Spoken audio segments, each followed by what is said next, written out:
Modi cabinet की अहम बैठक हुई, 7 बड़े फैसलों को मंजूरी मिली। सेमिकॉन 2.0 समेत कई अहम फैसलों पर इस दौरान मुहर लगी। तो ये देखिए, कल एक बड़ी बैठक हुई, अध्यक्षता खुद चूंकि प्रधानमंत्री नरेंद्र मोदी कर रहे थे और ऐसे में 7 बड़े फैसले जिनको मंजूरी मिली है, सेमिकॉन 2.0 समेत कई अहम फैसलों पर रंजना मुहर लगी। बिल्कुल, देखिए यूरिया उत्पादन बढ़ाने के लिए national investment policy for urea 2026 को मंजूरी और इसके तहत गैस आधारित यूरिया विनिर्माण इकाई में निवेश को बढ़ावा देगी।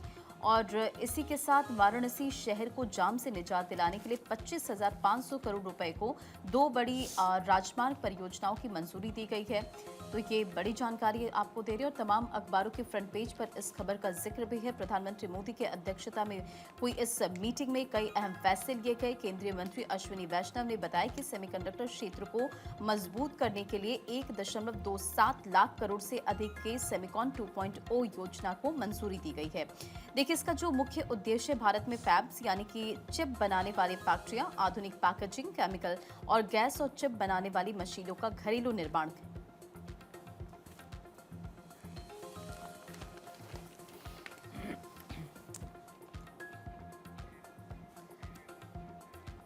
तो देखिए, कैबिनेट बैठक में 7 बड़े फैसले लिए गए हैं। केंद्रीय मंत्री अश्विनी वैष्णव ने फैसलों की जानकारी दी है।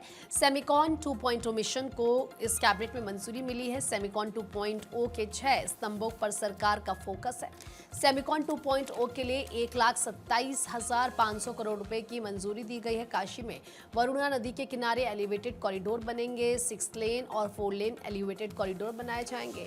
कॉरिडोर की लंबाई 43 किलोमीटर होगी। अनुमानित लागत करीब 11,000 करोड़ है। इसी के साथ करीब 4 साल में पूरा होगा कॉरिडोर का निर्माण कार्य। काशी के इंफ्रास्ट्रक्चर को भी विकसित यहां पर किया जाएगा। तो देखिए किस तरीके से चिप का हब बनेगा भारत। सेमिकॉन 2.0 को कैबिनेट की मंजूरी मिल चुकी है। जो करना है, सबसे पहले आज अगर हम बनारस काशी को देखें, काशी में हर साल करीब करीब 15 करोड़ 15 करोड़ टूरिस्ट आ रहे हैं काशी में। नेशनल, इंटरनेशनल, बहुत बड़ी संख्या है और ये इतना तेजी से बढ़ रहा है क्योंकि भारत की विरासत के प्रति जो प्रधानमंत्री जी ने एक नया जो स्वाभिमान जगाया है, उस स्वाभिमान के कारण लोग आते हैं। आज काशी में हर तरीके से देश विदेश से लोग आ रहे हैं। तो काशी में इंफ्रास्ट्रक्चर का डेवलपमेंट का काम बहुत हुआ है। एक नेक्स्ट लेवल का इंफ्रास्ट्रक्चर डेवलपमेंट जो करना है, वो आज 2 अप्रूवल हुए हैं बड़े। पहला है वरुणा नदी के किनारे किनारे कंप्लीट 6 लेन और 4 लेन एलिवेटेड कॉरिडोर।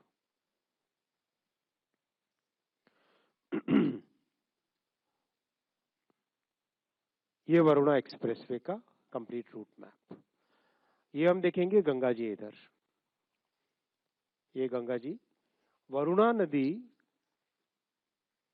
कंप्लीट जैसे उनका पाथ है वरुणा नदी का, उसी के साथ साथ पूरा एक एलिवेटेड कॉरिडोर। क्योंकि शहर के अंदर अब रोड्स को एक्सपैंड करना मुश्किल हो जाता है। शहर भी बहुत हजारों वर्षों पुराना शहर है। तो एक नया कॉन्सेप्ट निकाला गया है जिसमें वरुणा नदी के साथ साथ कंप्लीट एक एलिवेटेड कॉरिडोर एयरपोर्ट को कवर करेगा। एयरपोर्ट को कवर करते करते जाके काशी स्टेशन है यहाँ पर रेलवे का, और एक नया नमो ब्रिज बन रहा है। उस नमो, ये यहाँ पे 6 लेन हाईवे और 4 लेन रेलवे का, ये जो ग्रीन कलर का दिख रहा है ना आपको, ये नमो ब्रिज बन रहा है।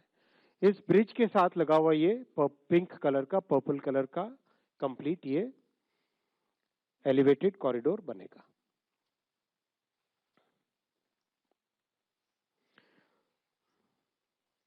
(43 किलोमीटर इसकी लेंथ है। 10,998 करोड़ रुपीस की इसकी इन्वेस्टमेंट आएगा, यानी 11,000 करोड़ का। हैम मोड में डेवलप होगा और करीब करीब 4 साल में कंप्लीट होगा।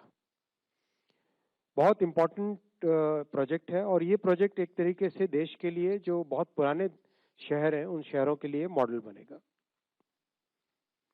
शहर कंप्लीटली, शहर का जो कोर है, सिटी का जो कोर है, वो इससे डिकंजेस्ट हो जाएगा।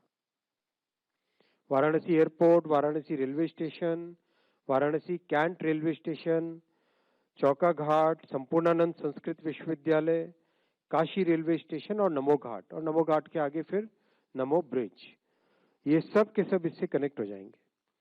टूरिज्म में बहुत सिग्निफिकेंट इंप्रूवमेंट आएगा, लोगों के जीवन में बड़ा परिवर्तन आएगा, काशी के निवासियों में एक नई खुशी की लहर, एक नए तरीके से पूरे शहर का ट्रैफिक का फ्लो इससे परिवर्तित होगा, चेंज होगा। दूसरा है गंगा जी के साथ साथ कंप्लीट 6 लेन का एलिवेटेड कॉरिडोर काशी में गंगा जी के साथ साथ कंप्लीट, यहां से लेके गंगा जी के साथ पैरेलल चलते हुए, और ये रामनगर जो लिखा हुआ है यहाँ पर लंका चौक की तरफ जाने वाला IIT BH Banaras Hindu university से इधर पास में, यहाँ पर एक सिग्नेचर ब्रिज बनेगा जो कि केबल स्टेड सिग्नेचर ब्रिज होगा।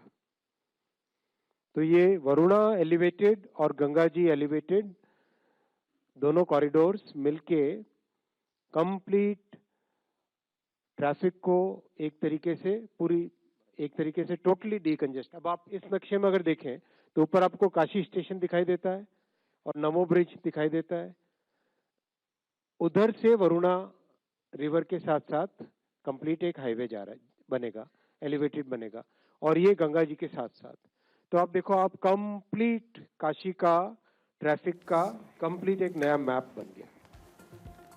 वहीं पीएम मोदी ने देश की पहली हाइड्रोजन ट्रेन की फोटो शेयर की। पीएम मोदी ने फेसबुक पर नमो ग्रीन रेल की फोटो शेयर की है। जींद से सोनीपत के बीच चलेगी देश की पहली हाइड्रोजन ट्रेन। 17 जुलाई को हरियाणा के जींद से नमो ग्रीन रेल को वो हरी झंडी दिखाएंगे, और इससे पहले ये उनकी ओर से एक पोस्ट किया गया है। तो 17 जुलाई को हरियाणा के जींद से नमो ग्रीन रेल, जिसको हरी झंडी दिखाई जाएगी, और उसके पहले एक फोटो शेयर की है। ये है देश की पहली हाइड्रोजन ट्रेन रंजना। बिल्कुल, और प्रधानमंत्री ने इसे लेकर जानकारी भी शेयर कर दी। और 17 जुलाई को जींद पहुंचेंगे प्रधानमंत्री मोदी, और यहां बड़ी सौगात जनता को समर्पित करते नजर आएंगे। भारत की पहली स्वदेशी हाइड्रोजन ट्रेन हरियाणा में जींद और सोनीपत के बीच यानी कि करीब 89 किलोमीटर चलाई जाएगी, और प्रधानमंत्री मोदी इसका उद्घाटन करेंगे।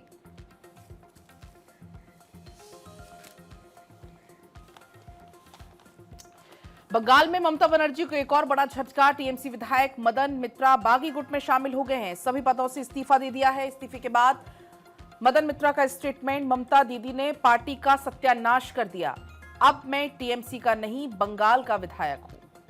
और ये देखिए मदन मित्रा, जिनकी तरफ से ये रिएक्शन सामने आया।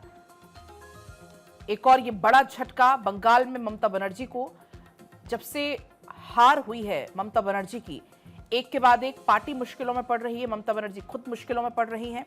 टीएमसी विधायक मदन मित्रा अब बागी गुट में शामिल हो गए हैं, और उन्होंने सभी पदों से इस्तीफा देते हुए कहा कि मैं अब टीएमसी का नहीं बल्कि बंगाल का विधायक हूं।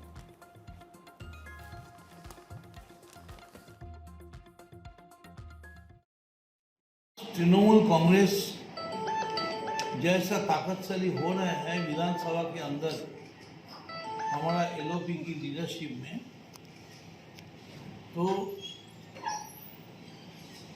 किसी को छोड़ के और कुछ नहीं सकेंगे। ममता बनर्जी हम लोग का सबका लीडर थे, अभी भी है, उनका फोटो मेरा दिल में है। लेकिन हम लोग अभिषेक बनर्जी को बताए थे कि आप कुछ दिन के लिए आप छोड़ दीजिए, 6 महीने छोड़ दीजिए, 1 साल छोड़ दीजिए, हम लोग को पार्टी तो बनाने दीजिए, और उसका बाद आप आके अपना सीट ले लीजिए। लेकिन उन्होंने इनकार कर दिया। उन्होंने बोला नहीं, हम पार्टी नहीं छोड़ेंगे। पार्टी डूब जा रहा है, नाव डूब गया है, करोड़ों आदमी मर रहे हैं, फिर भी एक आदमी के लिए पार्टी ये मान नहीं पड़ा कि नहीं, सबको मरने दीजिए लेकिन अभिषेक को बचाना है।